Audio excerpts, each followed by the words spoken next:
네. 자, 우리 이제 회계의 큰 틀, 회계의 순환 과정을 다 배웠고요. 그리고 자잘자잘한 계정 과목 하나하나를 유동자산, 유동부채를 배웠어요. 유동자산 중에 당좌자산에 대한 건 간단하게 배웠고 재고자산에 대한 걸 배울 건데 우리 회계 원리가 숲이라는 이야기를 되게 많이 했다, 그죠? 회계 원리는 큰 숲을 공부하는 거고 중급 회계는 큰 숲에 나무 하나하나를 깊숙하게 공부하는 거였다, 그죠? 근데 회계원리랑 중급회계를 약간 겹치게 가르쳐요, 대부분 분들이. 그래서 회계원리 책이 되게 두꺼운 경우는 중급회계 이 나무 하나하나가 많이 들어간 경우고, 회계원리가 가볍다는 건 한 요 정도만. 왜냐면 숲을 공부했으면 이 나무 한 그루, 두 그루, 세 그루 정도는 알아야 되잖아. 그래서 제 책은 세 그루 정도 넣어놨어요. 그리고 중급회계는 이런 그루 수가 많아. 실제로 숲은 나무가 많단 말이죠. 그래서 우리는 여기에서 그림을 그리고 중급회계로 넘어가서 빼곡한 산을 채워 나가는 걸 그리는 거예요. 그리고 고급회계는 뭐다? 고급회계는 산맥을 공부하는 거야. 전체 산맥, 태백산맥이잖아.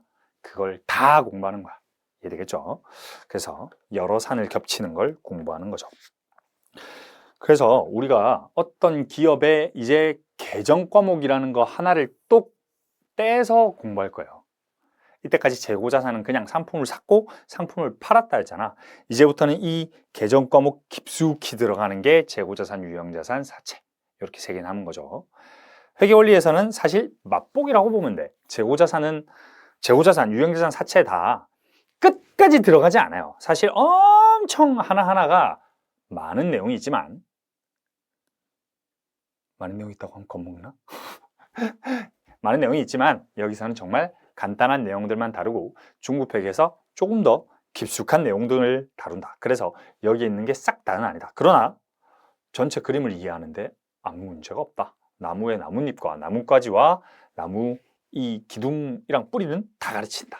단지 그 나무 안에 있는 하나의 그 원소까지는 가르치진 않는다. 이렇게 좀 보시면 될 것 같고요. 우리 이런 거 했었잖아. 상품을 살 때 전기를 하면, 자, 이제 계정 과목별로 본다며.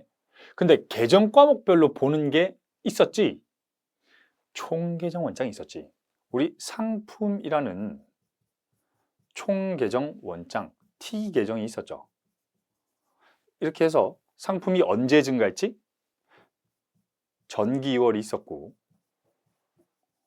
왜? 현금 매입이 있었고, 매입 채무로 외상 매입이 있었고, 그러니까 원래 100원이 있었는데 현금으로 200원 매입하고 외상으로 300원 매입하면 600원이더라 라는 거지.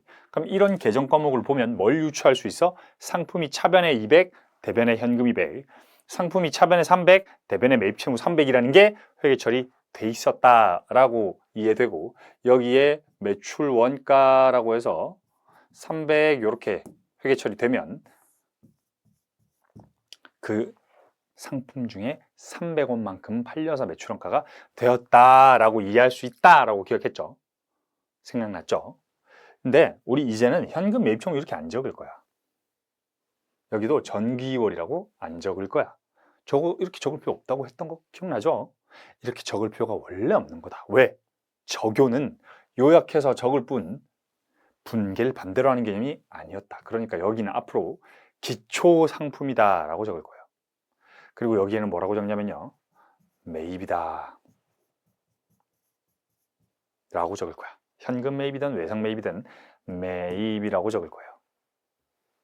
그리고 여기에는 매출원가라고 적을 거야. 그럼 여기 뭐가 될 것 같아요? 기말재고가 되겠지. 600원 중에 300원을 팔았으니까 원래 요거만 하면 여기에 차기월 적어가지고 전기월로 넘겼잖아. 근데 차기월 안 적고 기말, 기초 이렇게 적을 거라고. 이런 걸 뭐라 그런다? 재고자산의 T계정이다 라고 한다. 앞으로 유형자산, 상품, 사채 어떻게 볼 수 있다? 다 이렇게 볼 수 있다는 거지. 근데 특히 재고자산을 이걸로 분석을 많이 하는 편이에요. 자, 그럼 뭐도 할 수 있겠어? 매출원가도 이런 식으로 할 수 있겠지. 매출원가 여기에 매출원가 적혀 있으면 매출원가는 차변이 증가지. 차변에 뭐라고 적혀 있어서 상품 이러면서 증가됐었지. 근데 매출원가는 자산부채 자본이 아니야. 수익 비용이야. 그러니까 기초 기말이 없지. 다시. 자, 얘는 자산이잖아. 그러니까 기초와 기말이 존재하는데 매출원가는 매출원가라는 T 계정은 얘는 우리가 기초기말이 원래 없는 애잖아. 왜? 항상 집합손익으로 싹 빼버리니까. 얘는 매출 원가가 됐을 때 뭐 상품 요거니까 300 요게 다지.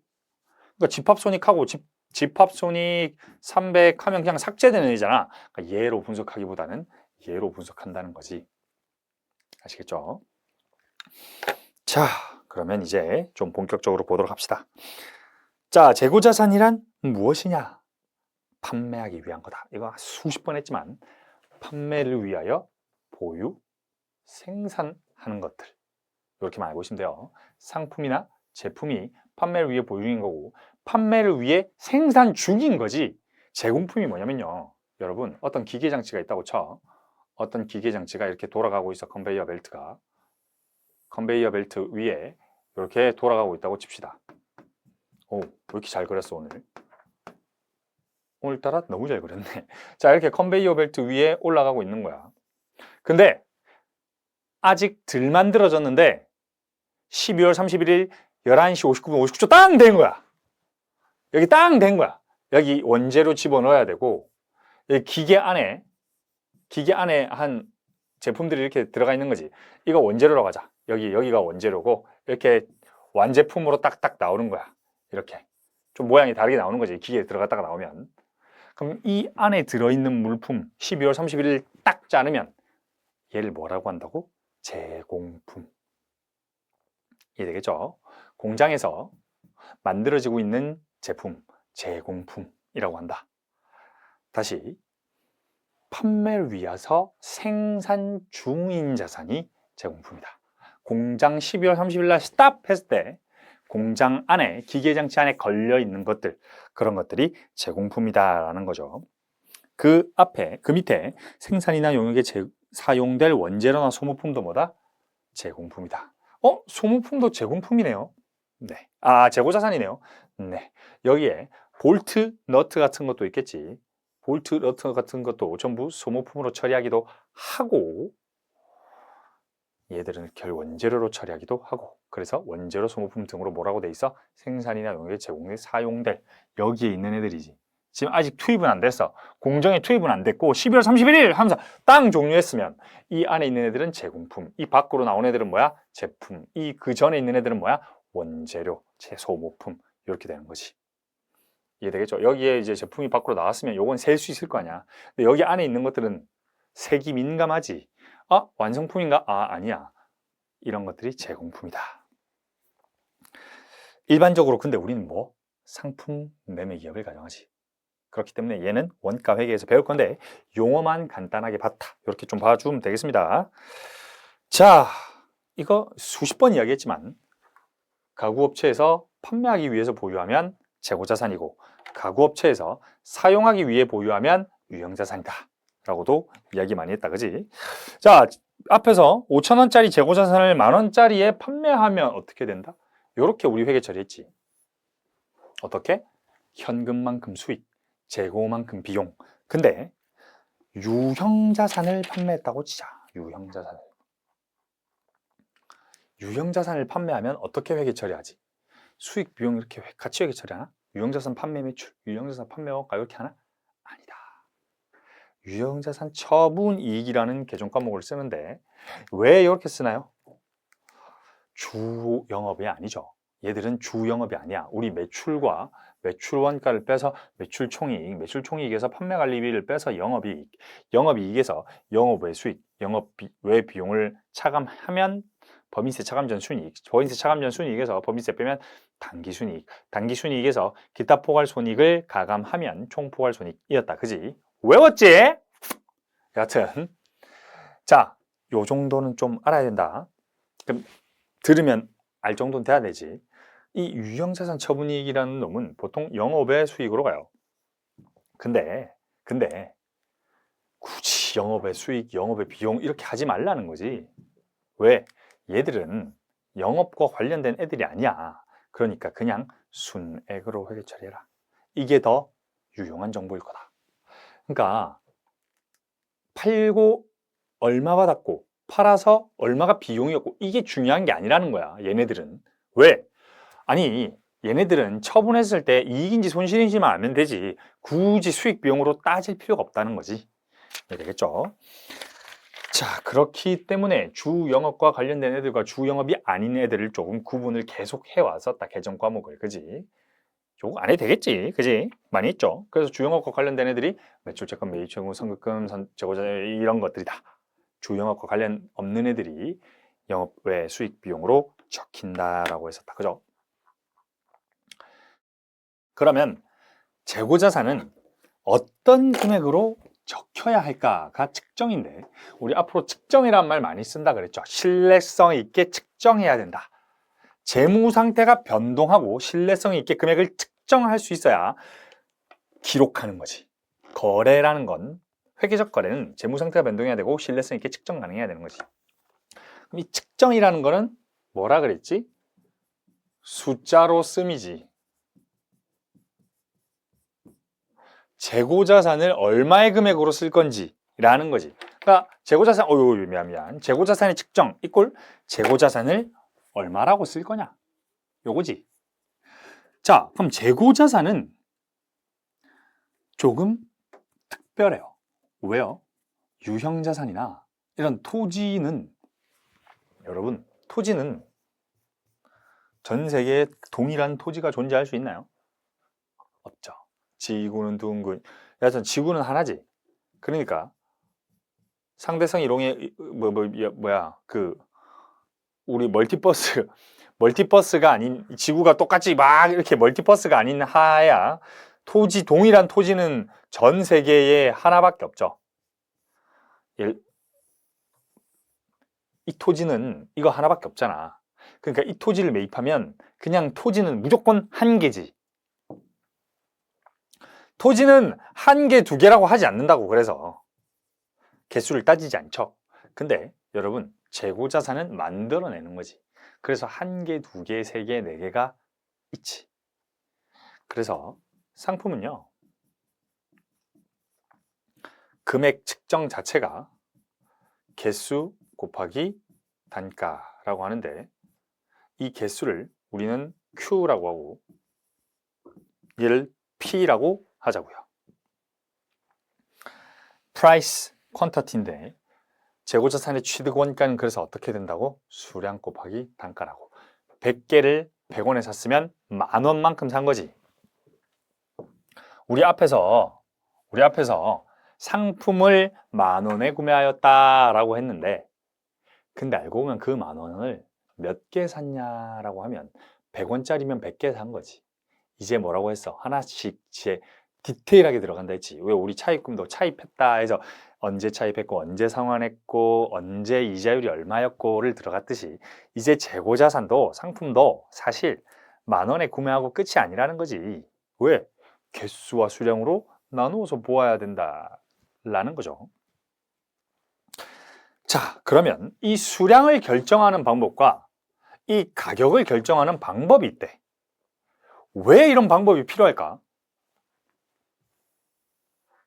자, 여러분이 예를 들어 봅시다. 기초에 10개 1,000원이었대. 10개만큼 있었고요. 우리 이렇게 골뱅이 쓰면 보통 단위당 원가를 말하는 수식어가 많이 됩니다. 이렇게 해가지고 이렇게 하면 보통 단가를 말하는 거예요. 뭐 이런 거 적을 필요는 없어. 근데 안 적기도 할 거니까 항상 적지는 않을 거니까 여하튼 이러면 기초에 10,000원이 있었대. 즉 10개가 있었다는 거지. 근데 매입했대. 어떻게? 20개를 매입했대. 그럼 20,000원 이렇게 되겠지. 그리고 팔았대. 매출이라고만 적읍시다. 15개를 예를 들어서 팔았대. 그럼 15,000원 이렇게 되겠지. 그치? 근데 여러분 수량은 체크하면 되는 거 아닙니까? 라고 할 수 있는데요. 이 수량이라는 게 지금 15개니까 쉽게 계산이 되는 거예요. 무슨 말이냐면 기업이 구슬을 판다고 생각해봐.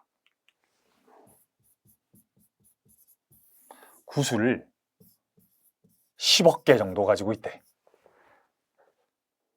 한 개당 얼마인지는 아는데 10억 개 정도 가지고 있어서 매일 팔고 매일 사와. 다시 매일 팔고 매일 사온다고요. 그러면 이 매입이라는 건 계속적으로 기록해 나가니까 괜찮은데 매출이라는 건 기록이 어려울 수 있어요. 왜 그럴까? 얘가 1,000원이 아닐 수 있기 때문이지. 자, 이러면 매입을 2,000원에 했다면 여기에서 단가가 얼마여야 될까? 이거 지금 매출 금액 아니지? 자자자자자자자자자자자자자 이거 중요하다. 매출이라고 썼지. 매출이라고 쓴다고 매출 금액으로 알면 큰일 나요. 이거 지금 매출 원까지 여기 있는 거. 다시 상품의 이 계정 과목의 감소는 비용이지 매출 원까지 매출액 절대 아니다. 자, 한 개 1,000원에 샀고 한 개 2,000원에 샀어. 그래서 한 개당 4,000원에 팔았다고 쳐. 15개를. 이거에 대한 비용 얼마야? 애매하다는 거야. 30개 중에 2,000원짜리 상품이 다 똑같다고. 구슬이야. 그냥 다 똑같은 구슬이라고. 근데 2,000원에 산 것도 있고 1,000원에 산 것도 있어. 막 구슬 막 섞였어. 일단 팔겠지. 얼마에 팔았냐고. 이게 애매하다는 거예요. 이해되시죠? 그러니까 개수를 적을 수는 있는데 가격을 적기가 애매해. 그러니까 뭐야? 일단 금액만 적는다? 아니, 금액조차 안 적는 경우가 많아요. 그래서 두 가지 경우가 있는데요. 일단 수량은 체크하는 경우가 있고 수량을 체크하지 않고 기말에 가서 재고자산을 세보는 거예요. 재고자산을 기말에 가서 셌더니 여기에 15개가 있더라. 이게 뭐야? 실제로 재고조사를 하는 방법이지. 실제로 재고조사를 해보니까 15개가 있었어. 그러면 몇 개 판 거야? 30개 중에 15개 남았으니까 15개 판 거지. 이게 실지재고조사법이라고 해요. 남은 수량을 먼저 파악한다는 거지. 그러니까 기중에 여러분은 확실하게 판매된 금액과 단가를 구하고 싶겠지만 그게 실무적으로 어렵다. 실무적으로 여기서는 이론적으로 그래라가 아니라 실제로 어렵다. 이해되겠지? 실제로 개수와 단가를 계속 구하는 건 거의 많이 어렵다. 거의 어렵다가 아니라. 그렇기 때문에 이런 방법들을 정하는 건데 그러면 먼저 판매된 개수를 먼저 정하는 건 뭐 어떻게 될까? 자, 판매된 개수를 정하는 건 똑같겠지. 판매된 개수를 정하는 건 여기가 15개를 팔았다고 하면 공장에 몇 개 남아 있어야 되겠어? 15개가 남아 있어야 되겠지. 얘를 뭐라고 해요? 계속 기록한다라고 해서 계속기록법이라고 하는 거예요. 아시겠죠? 자, 그러면 오케이. 개수만 정하면 돼? 안 돼. 개수는 정했어. 그럼 이제 뭐 해야 돼? 단위당 원가를 정해야 되지. 자, 이 15개 어떻게 해야 될까? 먼저 들어온 게 먼저 팔렸다고 해야 될까? 아니면 평균적으로 나갔다고 해야 될까? 아니면 뒤에 게 나갔다고 해야 되나? 애매하지. 애매하단 말이야. 실제로 어떻게 팔았는지 추적할 수 있을까? 그건 진짜로 불가능해. 실제로 예를 들어서 이 15개가 여기에서 5개, 여기에서 10개를 팔렸다고 가정합시다. 가정. 여기에서 5개를 팔면 얼마야? 5,000원이고 여기에서 10개를 팔면 얼마야? 2만 원이지. 그래서 매출원가 25,000원 이렇게 적는 방법. 실제 물량 흐름. 그런 게 있어요. 개별법이라고 해요. 실제 물량 흐름에 따라 적는 법. 근데 이런 경우는 언젠고 하면 개별법은요. 일반적으로 적용하는 게 아니라 엄청 특별한 물건들. 예를 들면 다이아몬드 같은 거. 한마디로 한 개가 딱 특정되는 것들. 그런 것들의 개별법을 써요. 왜? 여러분 지금 재고자산 10개, 20개, 15개 있으니까 추적 가능한 거지. 1000만 개, 뭐 여기 3000만 개, 여기 2000만 개 추적 불가능하다고. 이걸 창고에 기초에 있던 걸 뺀 건지 이번에 생산된 걸 뺀 건지 그게 불가능하다고요. 예를 들어서 여러분이 그 소주집을 가. 여러분 이제 소주 좋아하시나요? 여하튼 소주집 냉장고에 여러분이 그 가게에서 장사를 하실 거 아니에요. 가게에서 장사하시는 그 코카콜라 냉장고 막 이렇게 술 냉장고에 가게 오픈 전에 술이 들어있겠지, 소주가. 그치? 그리고 가게 장사하면서 소주를 계속 채워 넣겠지. 술이 다 빠져. 그럼 또 채워 넣겠지. 근데 영업 중에 소주 하나를 빼서 팔았을 때 그 판 소주가 어제 있던 소주인지 오늘 넣은 소주인지 모르지. 이거 어떻게 알아? 그러니까 실제 물량 흐름을 따라가는 건 굉장히 어려운 거예요. 근데 다이아몬드 같은 거, 그러니까 그런 건 해야 되지. 실제 물량 흐름으로 해야지. 그것이 다이아몬드 요 하나에 얼마 잘 모르겠긴 하지만 없지만 여하튼 개별법으로 해야 되는 것들도 있더라. 엄청 고가고 약간 그런 놈들, 다이아몬드 저거나 약간 다이아 그런 애들은 실제 물량 흐름을 하는데, 근데 그렇지 않은 애들은 가정을 하라는 거야. 왜? 거의 불가능하기 때문에 가정을 하자는 거지. 자, 첫 가정을 하는 방법은 2개인데 이 10개가 먼저 팔렸다고 가정한다는 거지. 이 10개가 먼저 팔렸다고 가정하면 10개 1000원, 5개는 2000원이겠지. 왜요? 왜긴요?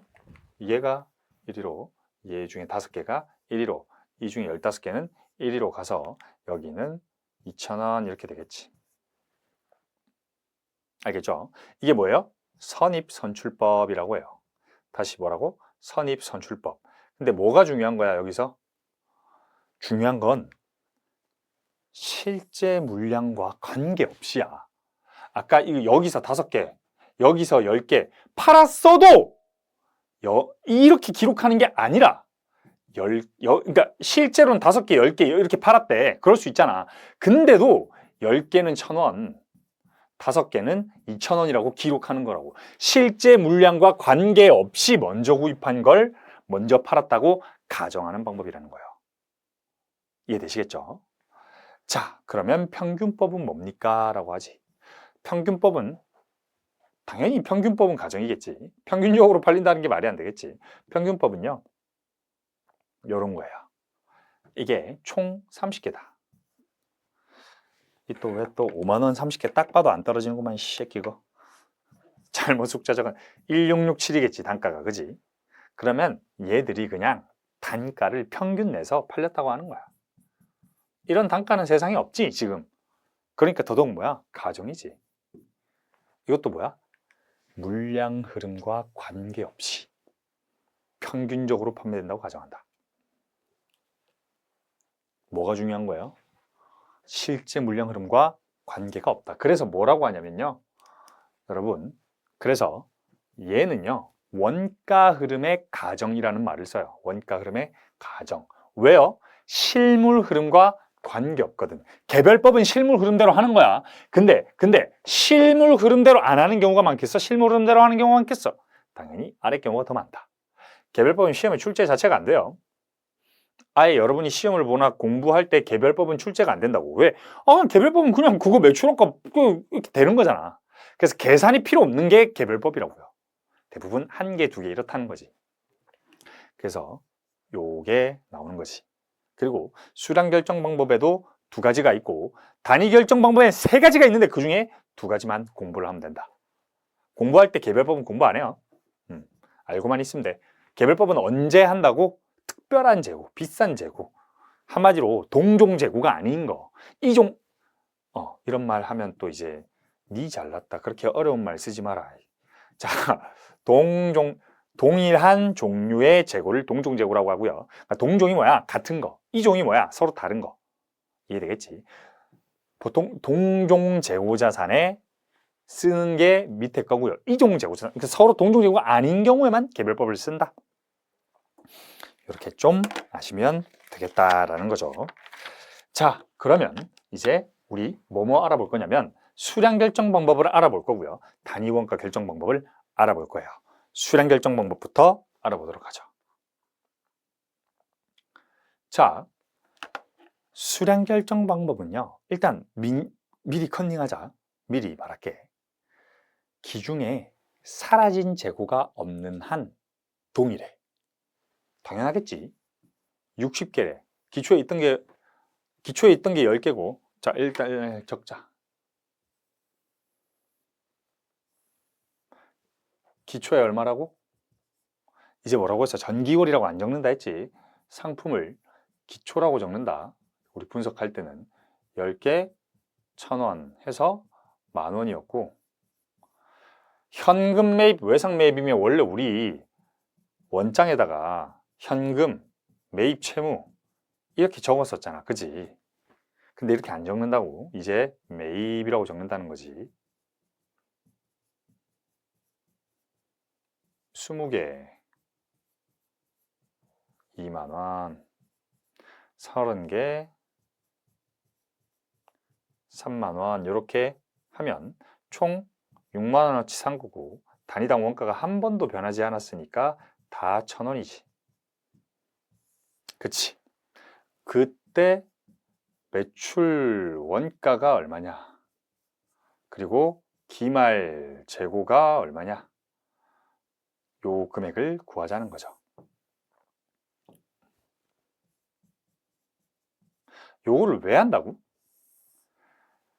기중에 하기가 어렵다고. 이때까지 쌤 상품 얼마를 얼마에 팔았다면서요. 그러니까 이제 재고자산을 깊게 들어가 보자고. 이때까지 앞에서는 상품의 원가는 30,000원이었다라고 가정을 했지. 거의 뭐랑 똑같은 거야. 그냥 그거는 정해졌다라고 가정한 거지. 이런 것들이. 자, 이제 안 정해져 있으니까 우리가 이제 정해보자고. 그러면 컨닝을 하자면 어차피 여기가 30개면 여기가 30개, 여기가 빵개면 여기가 60개, 여기가 빵개면 여기가 60개겠지. 그런데 왜 방법이 2개입니까? 라고 했을 때, 예를 들어서 도난이 있었대. 그럴 수 있지. 도난이 5개가 있었대. 직원들이 좀 나쁜 마음을 먹고 집으로 가져간 거야. 근데 우리가 50개를 팔았대. 그럼 여기에 몇 개 남아있어? 10개 남아있다라고 적겠지.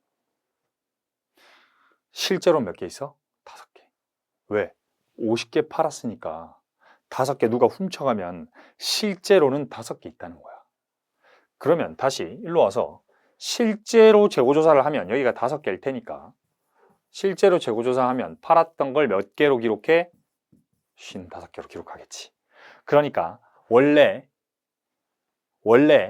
요런 재고자산, 한마디로 사라진 재고가 없다면 항상 동일하지만 사라진 재고가 존재할 때 다르다. 알겠죠? 자, 그러면 방법을 보도록 합시다. 실지재고조사법에 의한 기말 재고가 40개다. 여기가 40개래. 단위당 원가는 똑같죠? 일부러 똑같이 준 거지. 단가는 뒤에서 볼 거니까. 그럼 여기가 40개니까 여기가 40,000원이래. 그럼 실지재고조사법에 의한 X 1년 매출원가 수량은 몇 개인가? 60 빼기 40으로 20개로 적어야겠지. 왜? 여기가 1번. 그치? 이렇게 구한다는 거지. 자, 그럼 계속기록법에 의한 판매 수량이 20개일 때 기말 재고 수량은 몇 개인가라고 하면 60개 있으니까 중에 60개 중에 20개 팔았으니까 40개 남아있겠지. 계속기록법, 실지재고조사법. 근데 이게 언제 달라진다고? 재고자산이 없어진 게 있을 때 달라진다고. 근데 재고자산이 도난만 당하나? 아니야. 부서지기도 하고요. 사라지기도 하고요. 진짜 뭐 약간 실수로 없어지기도 합니다. 이해되시겠죠?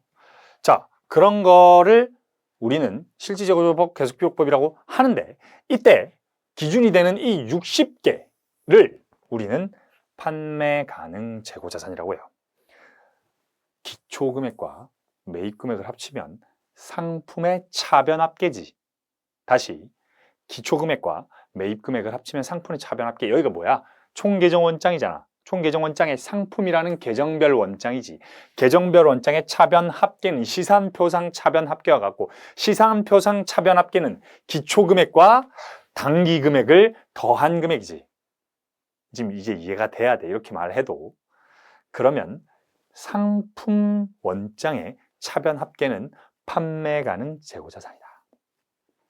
아시겠죠? 이 판매 가능 재고자산을 금액으로 말하면 판매 가능 재고자산의 금액이라고 하는 거고, 수량으로 말하면 판매 가능 수량이라고 말하는 거예요. 실제로 왜 이렇게 어렵게 말합니까? 실제로 판매 가능한 재고자산이잖아. 이 기초에 얼마 있었고 이만큼 샀으면 이제 이만큼을 팔 수 있는 거잖아. 판매 가능한 재고자산이다. 판매 가능한 수량이다. 이렇게 보면 되겠지. 자, 그래서 뭐다? 계속기록법은 매출원가 먼저, 실지재고조사법은 기말재고 먼저. 뭘 하는 거다? 지금 우리 뭐 하고 있어?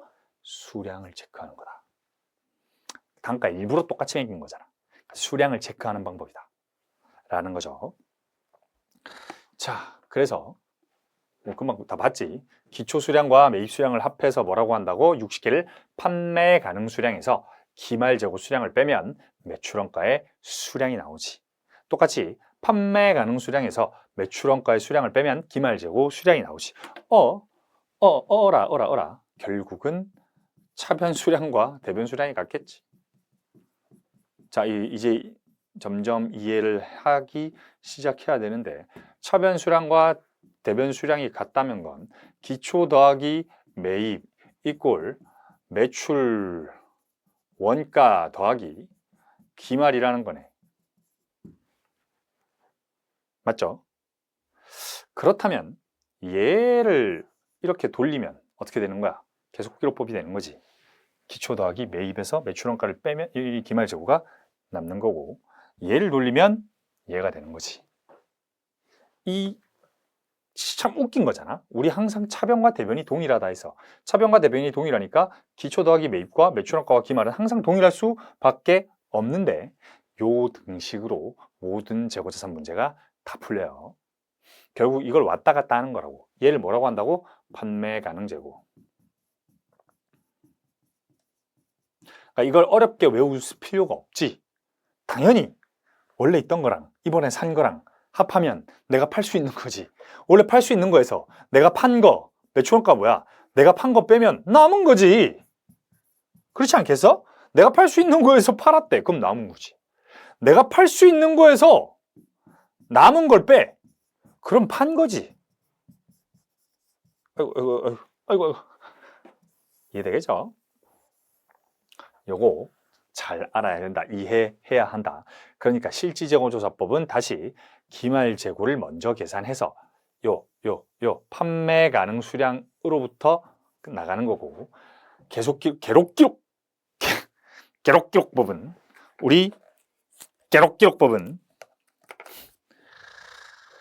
차변 합계인 판매 가능 수량에서 판 걸 계산해서 남은 거를 계산하는 거다. 기록기록법. 요렇게 본다. 자, 밑에 뭐라 돼 있어? 대부분 기업은 실지재고조사법을 사용한다. 판매할 때마다 기록하는 게 번거롭다.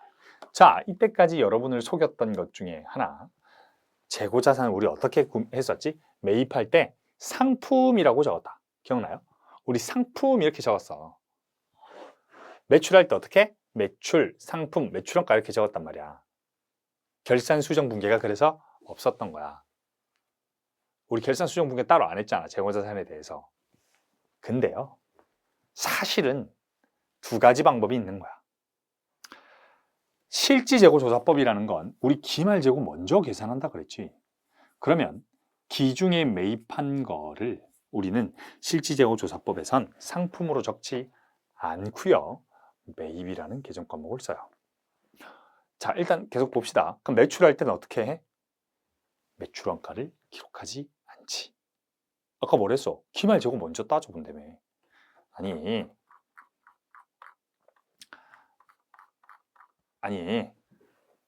기록을 아예 안 해.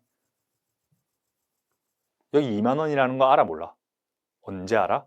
기말 결산 수정 분계 때 알지. 그래도 되나요? 그래도 되지. 왜 안 돼? 아니 매출이라는 것과 매출원가에 대한 개념을 여러분이 알아야 되는데 매출이라는 건 들어올 돈이지. 알아야 하지. 매출을 모르면 안 돼. 근데 매출원가는요? 지금 당장 몰라도 되지. 내가 막 상품 막 샀어. 원가 뭔지 모르겠는데 일단 팔아달래. 일단 파는 거지. 그리고 남은 거 보니까 내가 이만큼 팔았구나라고 볼 수 있는 거잖아. 그런 것처럼 매출원가는 먼저 기록할 필요 없는 거예요. 그래서 기말재고 먼저 따보는 거야. 이게 뭐야? 실지재고 조사법이다. 그래서 매출할 때 어떻게 한다고? 매출할 때 매출만 적어. 매출만. 매출채권 또는 현금이겠지. 여기도 매입채무 또는 현금이 되겠지 뭐. 여하튼 매출만 적고 매출원가는 언제 적어요? 라고 하면 기말에 결산을 하는 거예요. 자, 봅시다. 우리 아까 기초에 상품이 있었고요. 매입은 적는다며. 매입은 적어. 뭐라고 적어? 매입을 적어. 매입은 적는다니까? 그러면 기초에 10,000원이고요. 매입이 50,000원이에요. 사실 상품으로 적어도 돼. 이 봐봐. 이 매입 그대로 다 없어지잖아. 뭐 여하튼 좀 이따가 이야기할 거고. 매입이 50,000원이래. 그러면 얘네들을 다 팔았다고 가정하는 거야. 싹 다 팔았다고. 판매 가능 재고를 다 팔았다고 가정하는 거야. 거기에서 뭐만 빼? 안 판 거. 이게 팔린 거다. 이게 뭐라고? 실지재고조사법이라는 거지. 그러면 얘네를 어떻게 한다고요? 다 팔았다고. 다 팔았으면 어떻게 하는 거야? 기말에 전부 매출원가로 돌려버리는 거지. 전부 매출원가로 돌려버리는 거지. 기초 상품이랑 기중에 샀던 거를 전부 뭐라고? 매출원가로 돌려버린다고. 왜? 팔았다고 가정한다고. 그리고 이제 세는 거야. 상품 요 정도는 있었네 하고 상품만큼은 안 팔았다라고 적는 거야. 그러면 60,000원 중에 40,000원은 안 팔았구나. 20,000원 팔았구나가 적히는 거지. 그러니까 비용이 60,000원 인식됐다가 40,000원 취소되면 비용이 결국 20,000원만 인식되는 거잖아.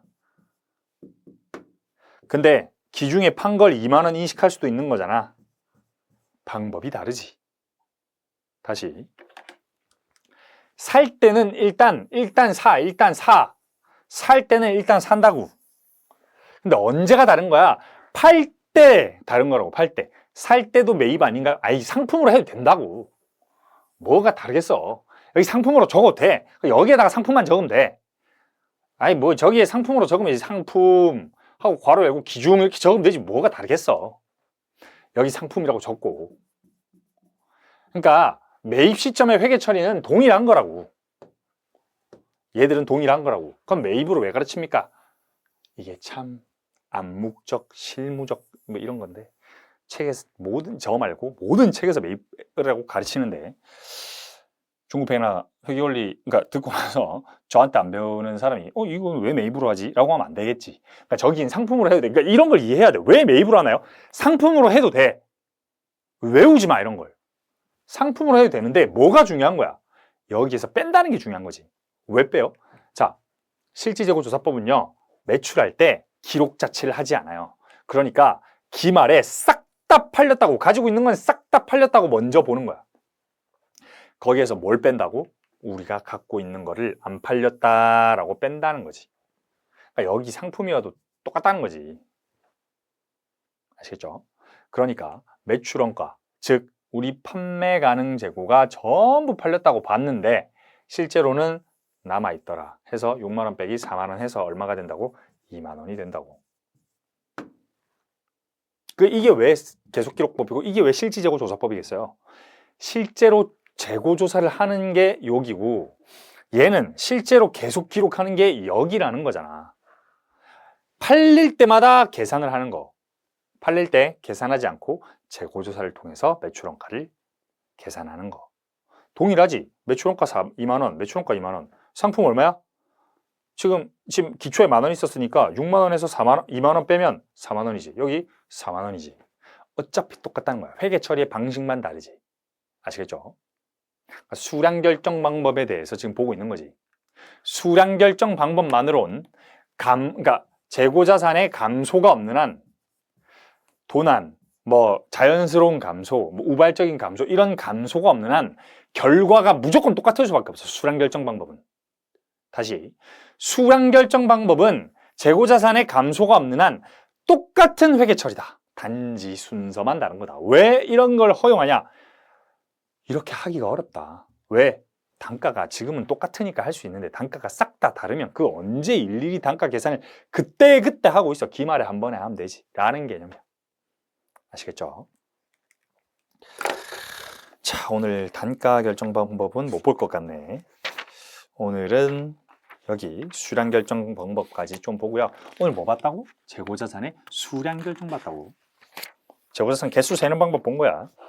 앞으로 가서 뭐 어디부터 봐야 돼? 우리 대손부터 봐야 되지. 페이지 어디로 넘어가? 115페이지로 갑시다. 복습을 해야 될 거 아니야. 자, 복습 한번 해봅시다. 오늘 우리 매출 채권, 매입 채무부터 유동자산, 유동부채를 쭉 봤었다. 근데 그 전날 유동자산, 유동부채도 좀 봤지. 유동자산, 유동부채 어떤 게 있다? 유동자산에는 당좌자산이 있고 유동부채에는 매입 채무나 단기 차입금 같은 것들이 있더라. 그 당좌자산 중에 많은 것들이 있다. 매출 채권, 미수금, 단기 대여금, 뭐 선급금 뭐 많은 것들이 있더라. 그걸 좀 공부했었다. 자, 매출 채권과 매입 채무가 있는데 매출 채권을 구두로 받기로 약속하면 외상매출금, 어음으로 약속하면 받을어음이라고 하더라. 똑같이 매입 채무 역시 구두로 약속하면 외상매입금, 그걸 신용거래라고도 한다 했다. 구두 약속 괄호치고 신용거래라고도 하는 거지. 한마디로 어음거래가 아니라 그냥 신용으로 거래한다는 거지. 신용이 외상이다 말했다. 자, 매입 채무 같은 경우에도 구두로 약속하면 외상매입금, 어음으로 약속하면 지급어음 이렇게 쓰는 거였지. 자, 이제 실질재고조사법과 계속기록법이 보인다. 여기서 보이네. 자, 실질재고조사법은 어떻게 한다고? 매출만 적는다고. 계속기록법은 어떻게 적는다고? 매출을 적고 매출원가를 같이 기록해버린다고. 이때까지 우리가 했던 게 뭐였어? 계속기록법이었어. 매입할 때도 실질재고조사법에선 매입, 계속기록법에서는 상품이라고 하는데 사실 이건 관행일 뿐이지 여기 상품 적어도 전혀 상관없다. 진짜 상관없어. 진짜 상관없다고. 자, 그리고 우리가 대손을 받지. 116페이지 매출채권의 손상을 봤는데 손상을 보기 전에 손상은 왜 한다고 했어? 모든 자산의 권리를 12월 31일 시점으로 딱 계산하기 위한 거였지. 자, 금융자산, 예를 들어서 현금은 감소가 없겠지만 현금을 받을 권리가 있는 것들, 매출채권, 대여금, 미수금 이런 애들은 전부 못 받을 수가 있다. 뛸 수가 있다. 뛸 가능성을 예측해서 뭘로 기록하는 거야? 자산의 차감 계정, 손실충당금이라는 걸로 한다 했다. 손실충당금의 같은 말은 기대신용손실, 기대신용손실의 또 같은 말은 또 대손충당금. 하이, 용어 어렵다 그지? 기대신용손실, 손실충당금, 대손충당금, 회수 불가능할 것으로 예상된 금액이 다 동일한 언어다라고 했었죠. 자, 그걸 어떻게 처리한다? 간접법, 총액법 이렇게 처리한다. 이해되죠? 모든 자산은 우리 회사에서 그 자산이 유출, 즉 권리가 이탈되지 않는 한, 권리가 완전히 사라지지 않는 한 항상 총액법으로 계산한다. 유형자산 같은 경우에도 감가상각 누계액이라는 자산의 차감 계정을 사용했고 매출채권인 경우에도 손실충당금의 계정을 사용한다. 이렇게 이야기했었다. 그죠? 자, 그래서 결국 회수불능이 추정, 예상 이렇게 예상이나 추정되는 경우에는 간접법을 쓰는데 이게 확정될 때가 있더라. 그 회사가 지구에서 지워졌어. 그런 경우에는 어떻게 하는 거였지? 매출채권을 직접 감수해 주는 거더라. 그러니까 기말에 적혀 있는 차감 계정은 뭐야? 예상치라는 거지. 그치? 자, 이 손실충당금을 측정하는 방법이 있는데 흔히 이제 좀 국제회계 기준 말로는 기대손실 모형, 기대신용손실 모형, 기대신용손실 측정 방법 이렇게 이야기한다. 근데 결국은 뭐다? 자산의 차감을 먼저 계산해야 된다. 절대 비용을 하는 게 아니다. 그래서 항상 계속 뭐 했었어? 우리 왜 계속 뭐 이렇게 해가지고 여기 x 1년 말, x 2년 말 기준으로 결국 이렇게 가는 거였지. 그지? 무조건 자산의 차감 먼저 계산하는 거였다. 그죠? 그래서 우리가 119페이지 예제 01번 풀면서 어떠한 금액이 있으면 그 금액으로 다가가는 거였지. 얘가 확정이 돼서 손실 충당금이 감소하면 다시 채워주는 거였고, 얘가 만약에 회수가 돼버렸어. 그러면서 손실 충당금이 증가해 버렸어. 그러면 다시 감소시켜주는 손상차손 환입 요런 계정 과목도 썼더라. 그죠? 회수하는 경우 그 뒤에 이야기했구나. 회수할 때 원래는 매출 채권, 그러니까 원래 어떻게 한다 했어? 손실 충당금을 제거하면서, 그러니까 이게 대손이 확정된 경우였지. 대손이 확정, 한마디로 회수불능이 확정, 그 회사가 사라진 경우에는 요렇게 처리하는 거였지. 근데 얘가 확정이 아니더라. 알고 보니 회사가 심폐소생술로 살아난 거야. 생존, 회수라고 해야겠지. 그래서 돈을 다시 준 거야. 그러면 이 확정의 회계 처리를 취소한다는 거지. 얘를 취소하는 회계 처리를 하고, 손실 충당금 회계 처리를 하고, 그리고 현금을 받으면서 이 매출 채권 받았으니까 권리 감소했으니까 이렇게 적는 건데, 얘 두 개를 지우면 얘만 남는다라고 했었지. 그래서 차변의 현금, 대변의 손실 충당금 같은 회계 처리가 나온다. 일반적으로 회수하는 경우는 아니죠. 어떤 회수야? 확정 후 회수하는 경우야. 122페이지 회수하는 경우 있죠. 거기에 이렇게 좀 적어놓자. 대손 확정 후라고 적어놓자. 그죠? 그냥 회수하는 경우는 현금 매출 채권 끝이지. 대손이 확정된 채권에 대해서 회수하는 경우지. 자, 그리고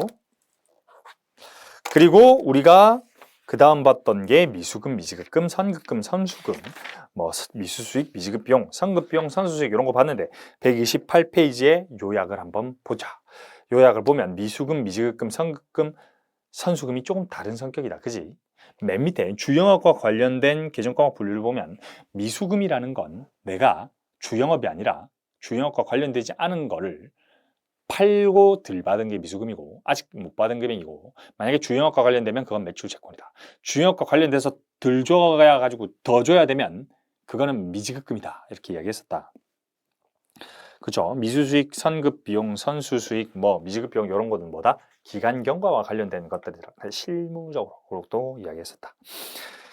자, 결국은 뭐였어? 우리 헷갈리지만 한 번만 더 해볼까? 미수 뭐야? 자산. 미지급 뭐야? 부채. 선급 뭐야? 자산. 선수 뭐다? 부채다. 이렇게만 기억하면 되겠다. 그리고 우리 대손에 대해서 우리 연령 분석표 이런 걸 봤었지. 그러니까 연령 분석표라는 게 말이 어렵지만 결국 뭐다? 결제일 경과한 기간에 대한 걸 모아놓은 표라는 거지. 에이징, 나이, 한마디로 기간을 분석했다라는 거라는 거지. 그 경과 기간별로 채무 불이행률을 추정하고 걔들에 대한 채권을 따다다다닥 해놓으면 걔들을 곱하면 뭐가 나오는 거야? 예상, 회수 불능할 것으로 예상하는 금액들. 이게 과거 데이터로 추정하는 거라 그랬지. 그래서 결국 이 129페이지에 있는 이거 그거였어. 이거 기출문제였어. 참고로. 위에 것만 기출문제였는데 제가 밑에 거를 갖다 붙인 거예요. 그래서 X 2년 말까지 회계 처리할 수 있게 해놨었다. 그치? 여기에 손실충당금이 3,810원이었는데 3,810원이 손상차손이 절대 아니지. 얼마야? 30원을 뺀 충전하는 만큼의 3,780원만큼 이었죠. 자, 그 다음 문제 2번에서 회계 순환 과정 종합을 했었는데 얘는 뭐였어? X2년에 다른 거래가 하나도 없었는데 X1년에 거래했던 걸 내년에 전부 돌리는 회계 처리였지. 이것도 연습 꼭 해보셔야 돼요. 여러분이 만약에 앞에서 전기랑 시산표를 미처 못해서 여기서라도 좀 해. 알겠죠? 여러분 진짜 회계 순환 과정 진짜 중요해요. 그게 이해돼야 나머지 게 쭉쭉 이해된다고. 전기하고 총계정 원장을 작성해 봐야 그 계정 하나를 뜯어서 볼 거 아니야. 미안했어. 흥분해서 침이 튀었어. 아니, 그러니까 총계정 원장에 전기를 해봐야 그 전기된 계정별 원장을 뜯어가지고 나중에 중급회계에서 본다고 이렇게 뜯어가지고 재고자산 오늘 봐봐 계정별 원장 뜯어서 본 거잖아. 그러니까 꼭 전기도 해봐야 된다. 요즘 전기 안 돼 있지만 쌤 답은요. 시산표랑 재무상태표랑 포괄손익계산서가 똑바로 만들어지면 전기가 맞은 거예요. 자, 지금 131페이지를 여러분이 전기하고 막 합잔 만들었어.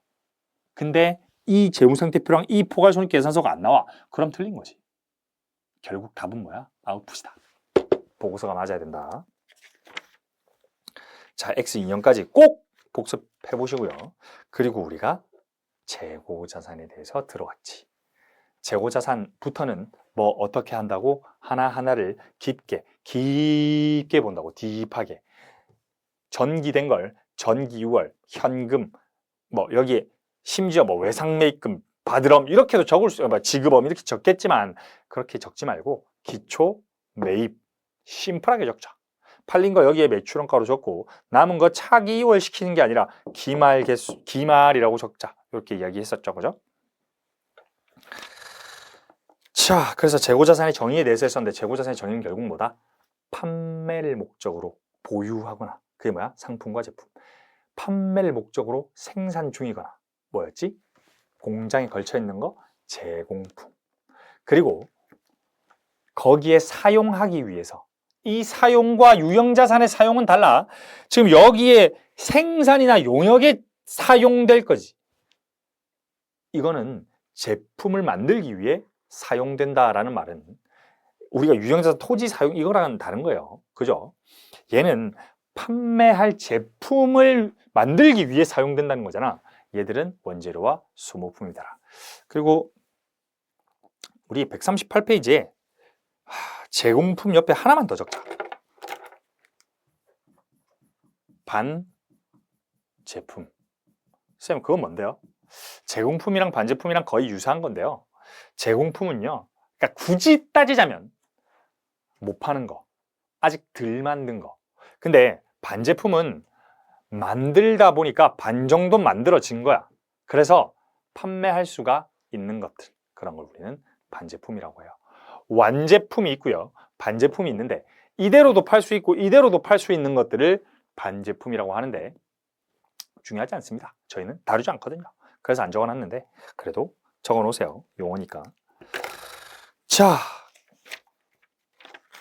그렇게 재고자산의 정의를 봤다라고 했고, 그리고 재고자산의 측정, 재고자산이 실제로 우리가 살 때와 팔 때 이때까지 금액으로 그냥 줬지. 3만 원 샀다. 원가가 2만 원이었다. 뭐 이렇게 했다. 근데 알고 보니까 재고자산이라는 건 금액으로 사는 게 아니라 수량과 단가로 좀 나누어지더라. 왜? 토지처럼 무조건 토지는 한 개다. 이 토지는 세상에 하나밖에 없지. 그러니까 토지는 금액으로 측정되죠. 토지 한 개 얼마 이렇게 측정되지 않죠. 물론 평수가 측정되긴 하는데 그건 이 고유한 거잖아. 근데 재고자산은 고유한 게 아니더라. 복사 붙여넣기가 무한대로 가능한 애들이라서 수량과 단가로 나누어지더라. 그러다 보니까 이 수량과 단가를 각각 측정해야 된다. 근데 수량 파악하는 방법이 두 가지, 단가를 파악하는 방법이 세 가지더라. 수량을 파악하는 방법이 뭐였다? 실지재고조사법과 계속기록법이다. 이때까지 우리가 회계처리를 봤던 건 계속기록법인데 실제로는 사실 실지재고조사법이 훨씬 많다. 거의 이거다. 라는 거지. 물론 요새는 전산이 하도 잘 돼 있어서 계속기록법 쓰는 회사도 있습니다. 없지는 않습니다. 근데 대부분 회사가 요걸 많이 한다. 회계처리가 편하기 때문에. 자, 그래서 수량 결정 방법에는 두 가지가 있었는데 실지재고조사법이라는 건 실제로 재고조사를 해서 기말재고를 먼저 구하고 매출원가의 수량을 구하는 거더라. 계속기록법은 판매할 때마다 그 판매 수량을 기록해서 기말재고자산을 구하는 거더라. 맨날 같지 않나요?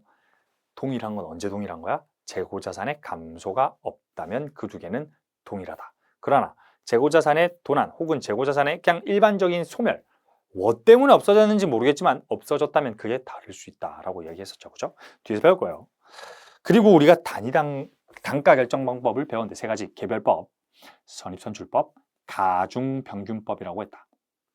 근데 이 단가 결정 방법 세 가지는 또 두 개로 나눌 수 있다. 실제 물량 흐름에 따른 개별법. 실제 물량 흐름이 아니라 흐름을 가정하는 방법이라 그랬지. 그래서 단가 결정 방법을 뭐라고도 부른다? 단가 결정 방법을 원가 흐름의 가정.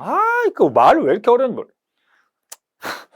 아니, 단가라고 적었으면 단가 흐름의 가정이라고 적지. 그것도 원가 흐름의 가정. 미안해. 그렇게들 많이 불러. 원가 흐름의 가정 이렇게 부른다. 아시겠죠? 그러니까 원가가 흘러가는데 가정이 필요하다는 거야. 아까 이야기했지. 여기서 5개, 여기서 10개를 팔았어도 실제로 이렇게 팔았어도 선입선출법은 뭐 위에서 10개, 밑에서 5개로 가정한다는 거지, 단가를. 실제 물량 흐름과 관계없이 먼저 들어온 게 먼저 나간다고 생각하는 게 선입선출법. 그래서 영어로 first in, first out이지. 그게 선입선출법이고, 가중평균법은 뭐였어요? 이 단가 어떻게 들어갔는지 모르겠고 평균 단가로 팔렸다고 가정해 라는 거지.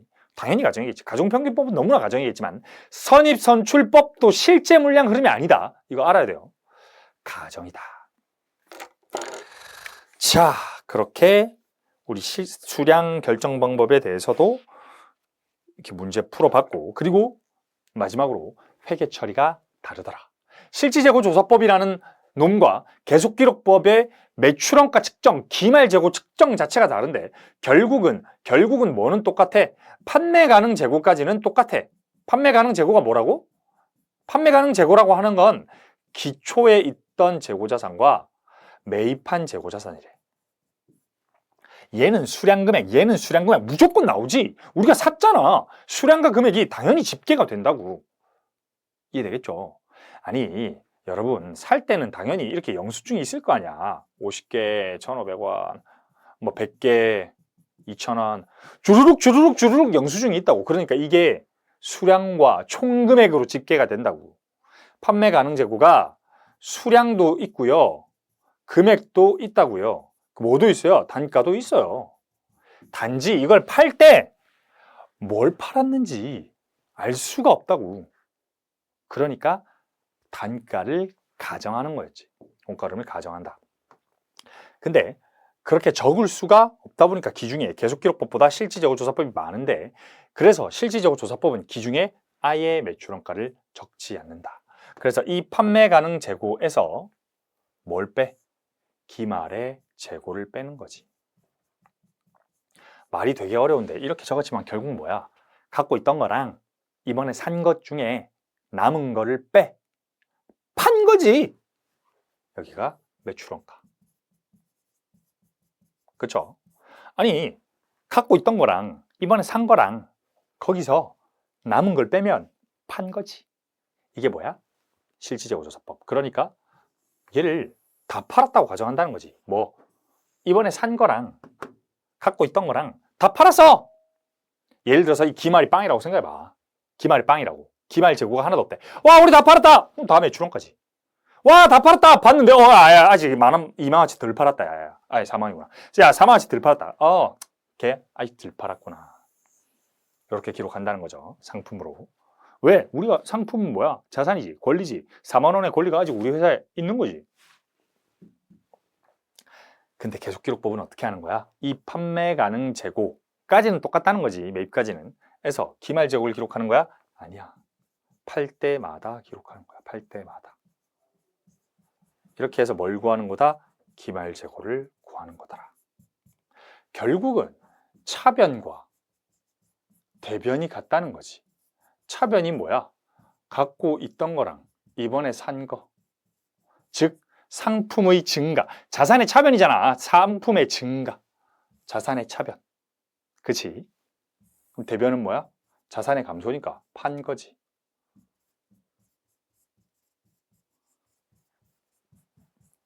그리고 남은 거가 같다. 왔다 갔다 하는 거다.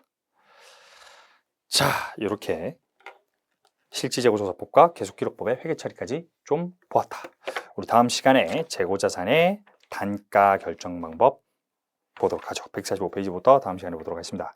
네, 고생하셨습니다.